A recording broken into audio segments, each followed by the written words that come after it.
Okay, so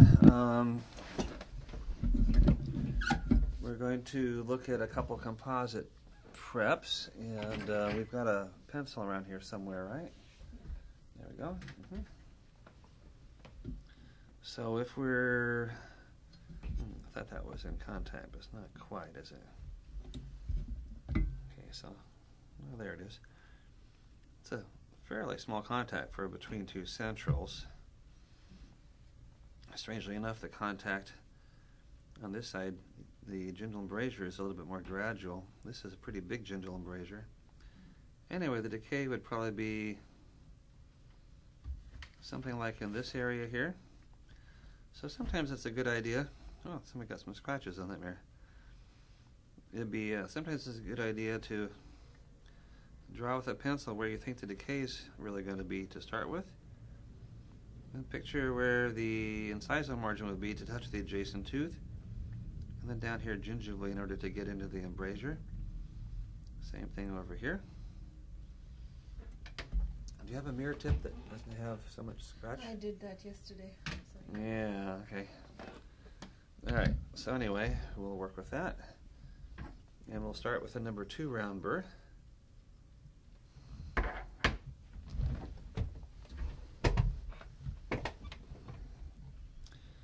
Let's clean the mirror as much as we can anyway. And then we're going to come in this direction. Instead of trying to come in straight from the lingual, come at an angle so we can preserve. Yeah, we'll try to preserve the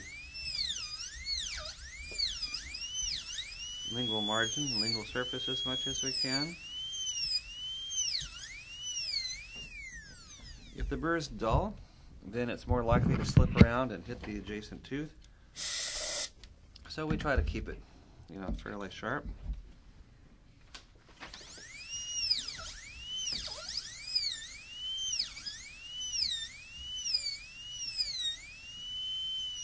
This one's not particularly sharp.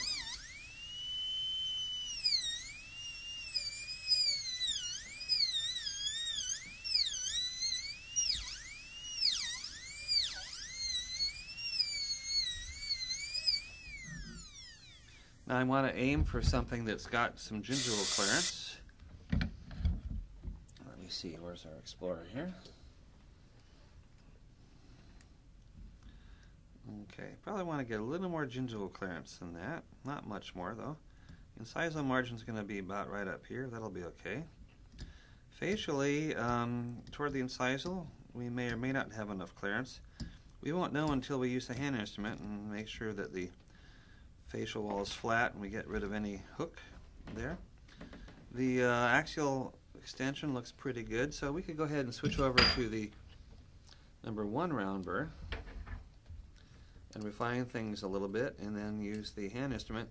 As I said, when we go facially, it's going to be a combination of the burr and the hand instrument, and we don't want to go too far facially until we've used the hand instrument to see where we really are.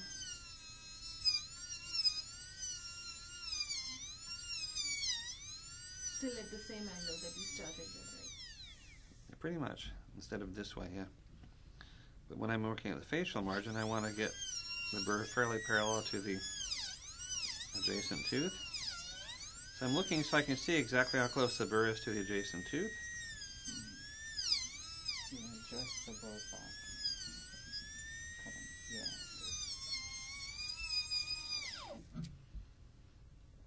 Now let's see where we are with the hand instrument.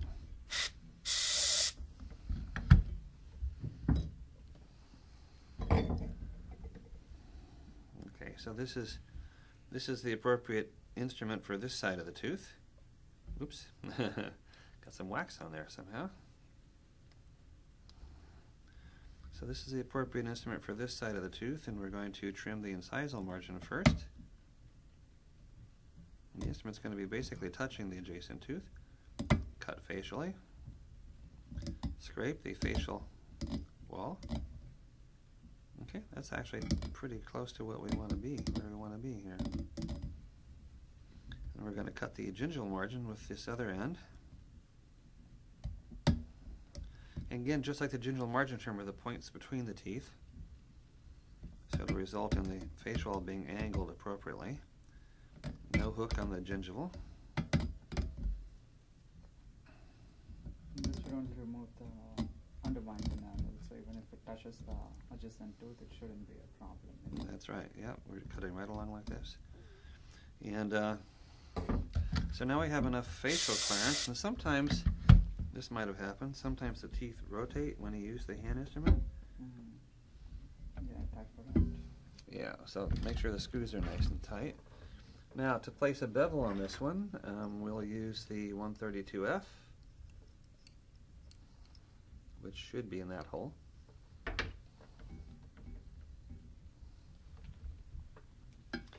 Now you see we have enough clearance on the facial to place the bevel, but we're not going to do it there yet. We're going to start up here, as close as we can to the adjacent tooth.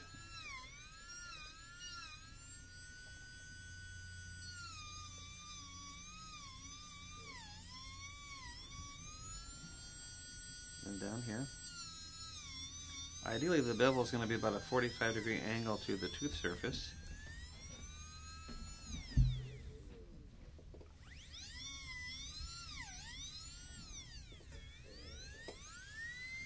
Now I'm going to angle it at a 45-degree angle. I'm going to point it gingivally. We're going to bring the bevel through the gingival margin, all the way from the lingual to the facial. Then we'll bring it up the facial margin.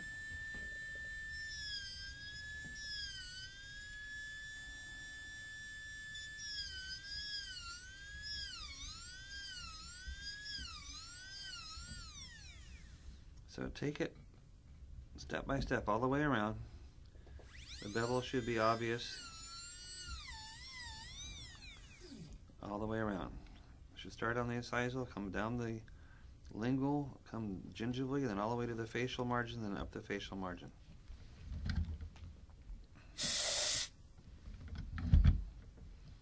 It was a little bit easier to see when the dust was in there.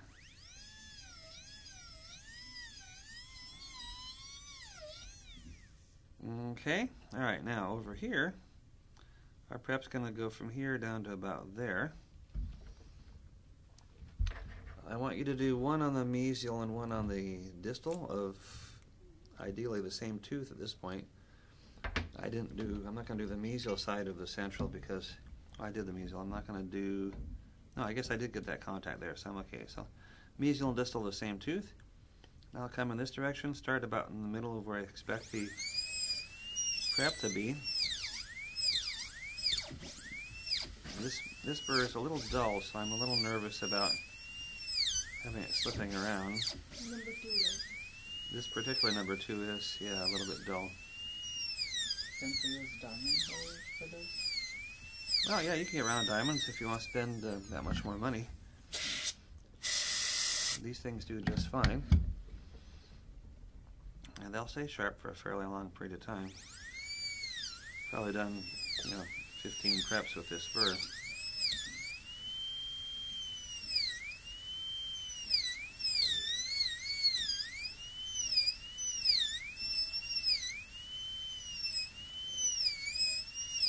So I've got the burr right next to the adjacent tooth, going up and down.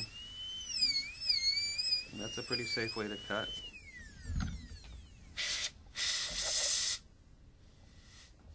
Okay, so let's refine things with the number 1.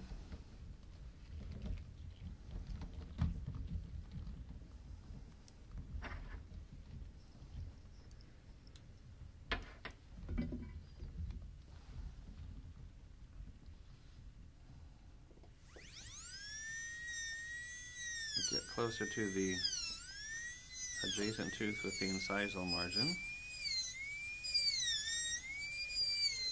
A little bit more facially. Work on the line angles a little bit.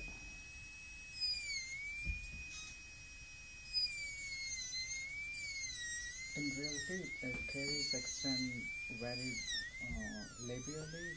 Do we extend the preparation that direction too? Or? Well, the bevel out here moved this a little bit labially. If the decalcification came farther than this, then we could just make a bigger bevel. But it might leave the enamel there too thin, right? No. The bevel, by definition, Okay, just doesn't the leave the bevel enamel portion. fin. Okay. And remember, the wall itself is angled outward like this. Hmm. It's always going to be approximately perpendicular to the surface of the tooth. Okay, so So it's when you most have of the caries. when you have a 90-degree exit angle, by definition, the enamel's not thin. Hmm. Okay.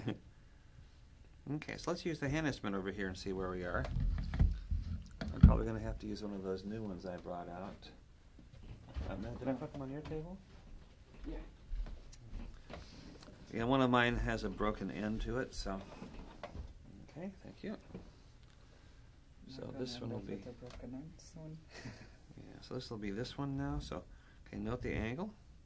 Yep. Points between the adjacent teeth. We can do the gingival. Okay, the angle should be inwards. Well, the point is between the teeth, Yes, okay. Fine. just like for the gingival margin trimmer. That way it'll angle the facial wall more perpendicular to the surface. So I'm getting a flatter facial wall, I'm getting rid of that hook. But I'm not getting very much clearance up toward the incisal yet. So scrape the facial and cut along the gingival and cut along the incisal. Now let's see where we are. Okay, now we need to extend facially farther. We have the number 1. We'll extend facially farther, mostly toward the incisal.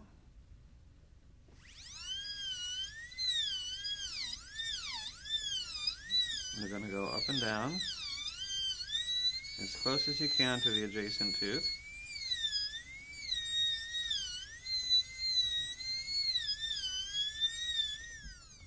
Now, I don't see any more clearance, right? Why not? Because of the hands instrument. Well, yeah, because I can't get the burr to the margin. So if you don't move the margin, you don't get any more clearance. But yeah, you're right. The hand instrument, oopsie, that's the broken one. The hand instrument will get to the margin. It'll remove the undermined enamel created by the burr.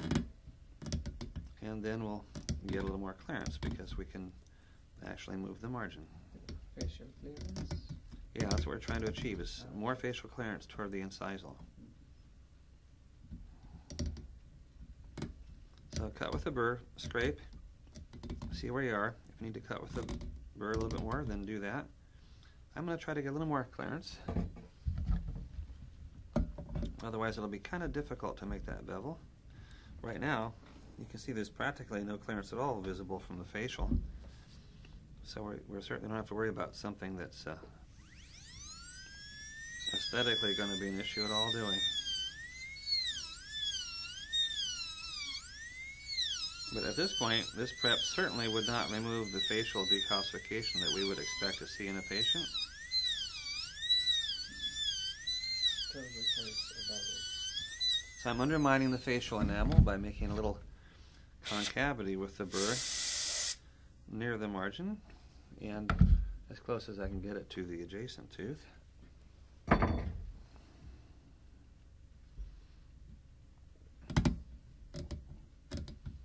Now I scrape off the undermined enamel and I get a little more clearance.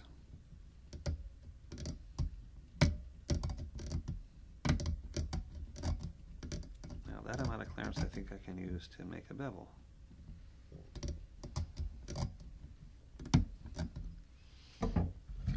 Okay, so back to the 132F.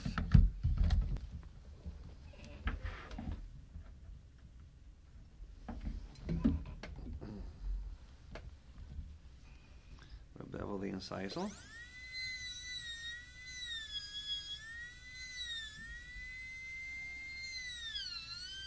Lingual margin here. Now, it gets a little awkward sometimes as far as positioning the handpiece, especially on this side of the tooth if you're right-handed.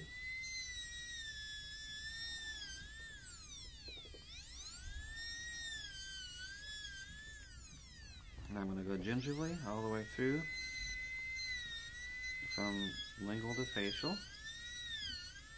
Try to make that bevel angle down about a 45-degree angle.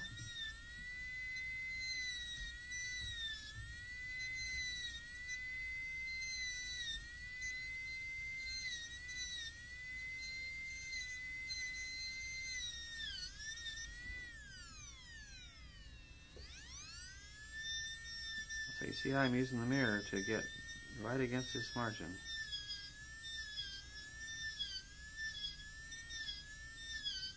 So again, if you're right-handed, that one's a little trickier to see what you're doing, but again, the mirror makes it easy as long as you use the mirror in the appropriate way. And you know, we've got a little clearance there. And that's about all we need. Can't get the burr all the way to the incisal margin, but I can scrape just a little touch more. Give it a little bit of loose tooth structure right there. Okay, so that margin's pretty far tucked back into that embrasure, but there's a nice bevel in that margin right now, and that'll give the adhesion and the blending together and the conservative extension that we're looking for. Okay.